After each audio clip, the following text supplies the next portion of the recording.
श्री इमरान प्रतापगढ़ी जी 15 minute. धन्यवाद सभापति महोदय।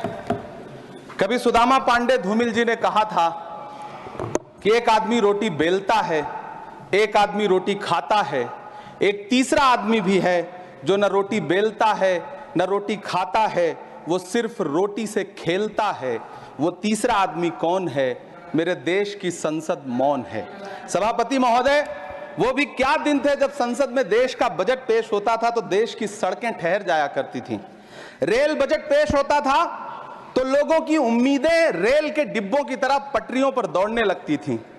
पूरा देश धड़कने रोक करके वित्त मंत्री और रेल मंत्री को सुना करता था।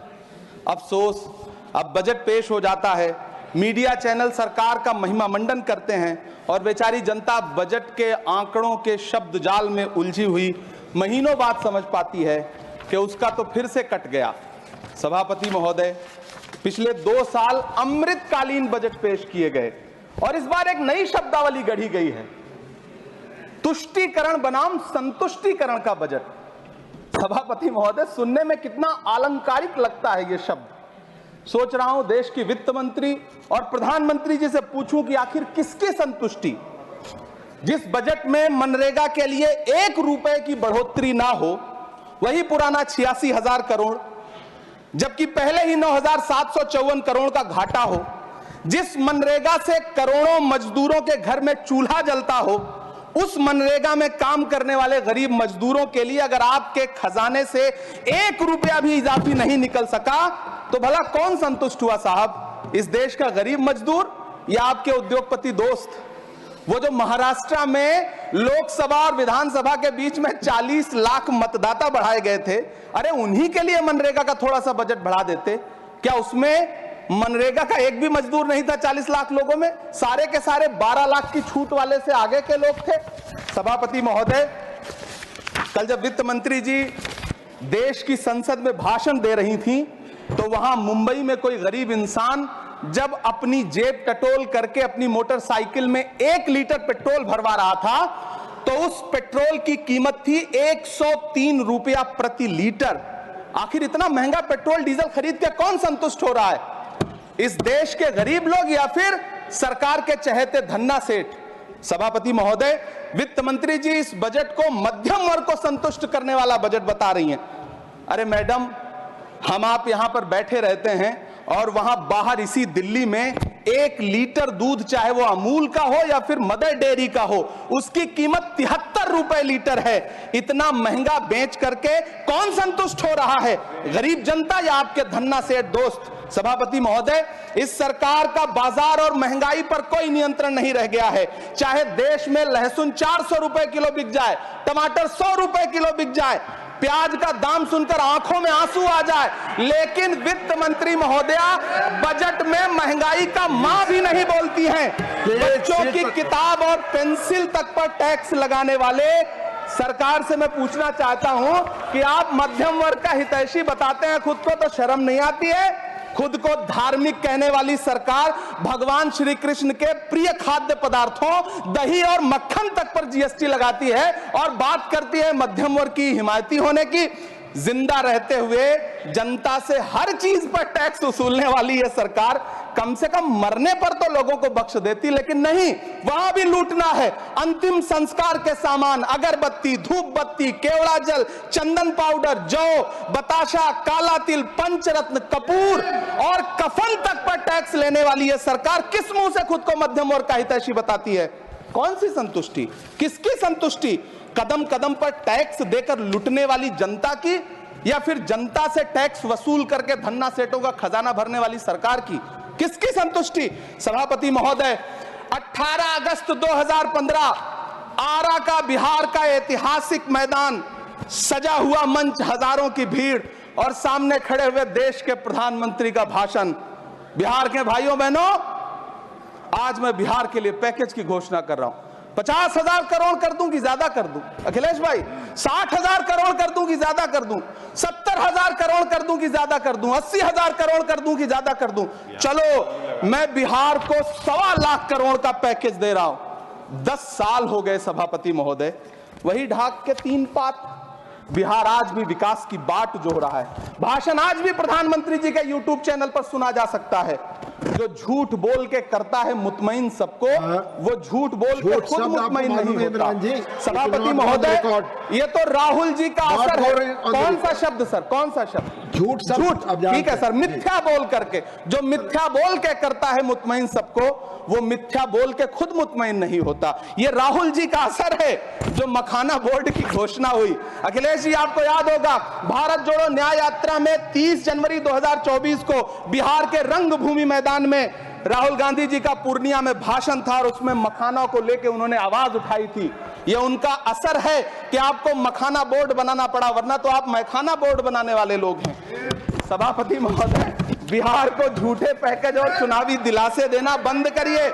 आज भी जब कोसी में बाढ़ आती है तो पूरा सीमांचल बर्बाद हो जाता है। मैंने उस तबाही को अपनी आंखों से देखा है। 2016-17 की बाढ़ में अपने इन्हीं हाथों से राहत सामग्री बांटी है मैंने। अगर सच में बिहार के लिए कुछ करना चाहते हैं तो बिहार को बाढ़ से बचाने का प्रबंध करिए। पूर्णिया एयरपोर्ट 10 साल से बाट जो रहा है, घोषणा 2014 में हुई, बन के आज तक तैयार नहीं हुआ। अलीगढ़ मुस्लिम विश्वविद्यालय का किशनगंज सेंटर बजट के अभाव में दम तोड़ता जा रहा है। मैंने पिछले बजट सत्र में भी आवाज उठाई थी। आज फिर वित्त मंत्री जी से अनुरोध करना चाहता हूं, दामन फैला करके, कि अलीगढ़ मुस्लिम विश्वविद्यालय का किशनगंज सेंटर बन जाने दीजिए।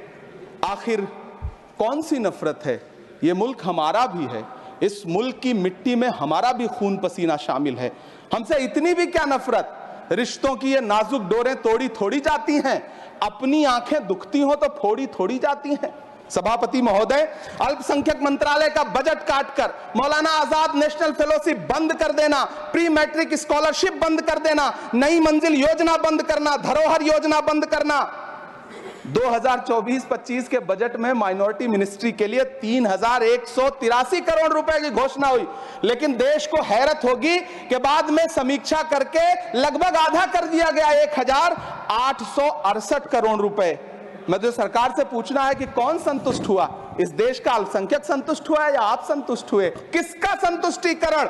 सभापति महोदय, मैं प्रधानमंत्री जी से कहना चाहता हूं कि आप ही ने 1 मार्च 2018 को किंग अब्दुल्ला को, जॉर्डन के किंग अब्दुल्ला को मेहमान बना करके इसी दिल्ली में एक कॉन्फ्रेंस में कहा था कि मैं मुसलमानों के एक हाथ में कंप्यूटर और दूसरे हाथ में कुरान देना चाहता हूं। कंप्यूटर देने की बात तो छोड़िए, पढ़ाई के लिए जो स्कॉलरशिप मिल रही थी उसको भी छीन लिया आपने। किसको संतुष्ट करने के लिए? हम समझते हैं इस साजिश को। आप माइनॉरिटी मिनिस्ट्री का बजट काटते काटते एक दिन मिनिस्ट्री को ही बंद कर देना चाहते हैं।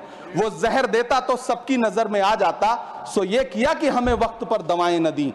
सभापति महोदय, मैं तो वित्त मंत्री जी से पूछना चाहता हूं आपके माध्यम से कि शायद आपको पता ही नहीं है कि गृहस्थी चलाने वाली एक गृहिणी की मुश्किलें क्या क्या होती हैं। आपने कभी सोचा भी नहीं होगा कि जब वो किचन में सब्जी बनाने के लिए कढ़ाई में तेल डालती है तो उसके साथ उसके आंसू भी गिरते हैं। सभापति महोदय, शायद उन्हें पता भी ना हो कि एक छोटी सी गाड़ी और एक छोटे से फ्लैट का EMI भरने के बाद इस देश का एक गरीब इंसान जब अपने बच्चों की फीस भरने के बारे में सोचता है तो उसे कितनी खुशियों का गला घोंटना पड़ता है। शायद उनको पता भी नहीं है कि फसल बेच करके बिटिया की शादी का सपना सजाने वाला किसान जब अपनी फसल बर्बाद देखता है तो कितनी रातें सो भी नहीं पाता है। सभापति महोदय, शायद वो कभी इस पीड़ा को समझ ही नहीं पाएंगी कि परिवार के किसी एक सदस्य को कैंसर जैसी बीमारी हो जाए तो घर और जमीनें गिरवी रख उठती हैं लेकिन इलाज नहीं हो पाता। सभापति महोदय, इसी देश की संसद में कभी स्वर्गीय सुषमा स्वराज जी ने कहा था कि जब जब देश की करेंसी गिरती है तब तब देश की प्रतिष्ठा गिरती है। एक तरफ कोलंबिया जैसा छोटा सा देश और उसके प्रधानमंत्री गुस्तावो पेत्रो खड़े हैं जो कोलंबिया के नागरिकों को हथकड़ी लगाकर लाने वाले जहाज को अमेरिका बैरंग वापस लौटा दे रहे हैं, और दूसरी तरफ हमारे प्रधानमंत्री जी खड़े हैं जो बेड़ी और हथकड़ी लगा करके लाए गए बेटों के अपमान पर एक शब्द नहीं बोल रहे।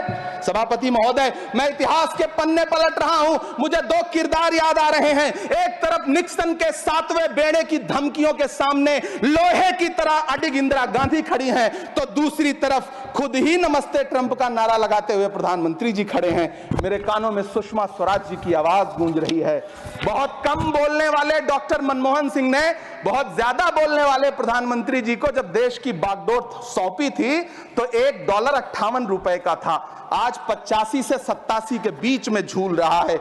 इन दिनों रुपए की अहमियत गिरती है तो न तो देश की प्रतिष्ठा गिरती है, ना प्रधानमंत्री की गरिमा। जिस देश में 80 करोड़ लोगों को 5 किलो राशन के लिए कतारों में लगना पड़ता हो, उस देश में यह सरकार 12 लाख तक के टैक्स न लेने के लिए अपनी पीठ थपथपा रही है। हुकूमत इस कदर आवाम पर एहसान करती है, ये आंखें छीनती है और चश्मे दान करती है।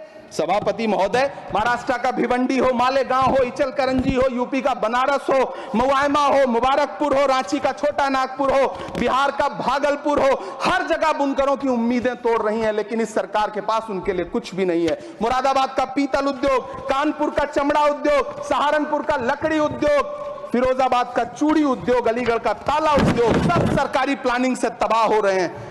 इन तमाम के बीच सरकारी सपोर्ट से बस एक उद्योग फल फूल रहा है, नोएडा का नफरत उद्योग। सभापति महोदय, जिस देश में 40 से 45% मेडिकल फैकल्टी की सीट खाली हो, वहां बजट में 75,000 नए मेडिकल सीट्स का ऐलान हो रहा है। सरकार बहादुर, कम से कम इस देश के पढ़े लिखे युवाओं को तो मूर्ख समझना बंद करिए। वो अब तिजारती पहलू निकाल लेता है। पहले 7500 मेडिकल सीट्स बाद में बनाइएगा, पहले जो एम्स में 2161 पद खाली पड़े हैं उनको तो भर दीजिए। वो अब तिजारती पहलू निकाल लेता है। मैं कुछ कहूं तो तराजू निकाल लेता है। मैं इसलिए भी तेरे फन की कद्र करता हूं तो झूठ बोल के आंसू निकाल लेता है। सभापति महोदय, फिर झूठ आया है, मैं उसे मिथ्या कर दे रहा हूं। शायरी में बार बार आ जाता है, क्या करूं महोदय। काश ये बजट, सभापति महोदय, वो एक शब्द मैं मिथ्या कर दे रहा हूं सर, वो एक शब्द को हटा दीजिए। ध्यान रखें, ऐसे जो भी शब्द होंगे आपके भाषण में सभापति महोदय, काश ये बजट बीपीएससी के पेपर लीक की शिकायत करने वाले नौजवानों पर बरसती हुई पुलिस के लाठियों पे, जख्मों पर मरहम लगा पाता। सभापति महोदय, पिछले 80 दिन से 70 साल का एक बुजुर्ग एमएसपी की लीगल गारंटी मांगता हुआ आमरण अनशन पे बैठा हुआ है। काश ये बजट किसान नेता जगजीत डल्लेवाल की टूटती हुई सांसों की पीड़ा सुन पाता। काश ये बजट प्रतियोगी परीक्षाओं की तैयारी के लिए दिल्ली, कोटा, पटना, अहमदाबाद जैसे शहरों में, इलाहाबाद जैसे शहरों में किताबों के साथ गल रहे युवाओं के सपनों को जिंदगी दे पाता। काश ये बजट वंदे भारत के सुनहरे विजुअल के बजाय देश की गरीब जनता को कुछ और पैसेंजर ट्रेनें दे पाता। काश ये बजट सीनियर सिटीजन को ट्रेन टिकटों में मिलने वाली रियायतें वापस लौटा पाता, जिनको सरकार ने कोविड के नाम पे छीन लिया था। काश ये बजट किसानों की राह में कीले नहीं बल्कि कालीन बिछाने वाला बन पाता। काश ये बजट सरकारी मालिकों को यह समझा पाता कि नेहरू को कोसने से अर्थव्यवस्था नहीं सुधरेगी, उसके लिए डॉक्टर मनमोहन सिंह साहब की अर्थ नीति अपनानी पड़ेगी। पिछले 11 साल से नेहरू जी को कोस रहे हैं, आखिर कब तक कोसिएगा? थोड़ा पंडित नेहरू जी के बारे में पढ़िए, तब पता चले कि पंडित नेहरू की शख्सियत का नाम है। दुनिया का पहला ऐसा राजनेता जिसने अपनी जिंदगी की आजादी के लिए, देश की आजादी के लिए 3259 दिन अंग्रेजों की जेल में बिताए। पंडित नेहरू एक ऐसे महान शख्स जिनके पिता पंडित मोतीलाल नेहरू, जिनकी बहन विजय लक्ष्मी पंडित, जिनके बहनोई पंडित रंजीत सीताराम, जिनकी बेटी इंदिरा गांधी, जिनके दामाद फिरोज गांधी, सब ने अंग्रेजों से लड़ते हुए स्वतंत्रता आंदोलन में जेल काटी। आप किस मुंह से उनकी लकीर छोटी करने की बात करते हैं?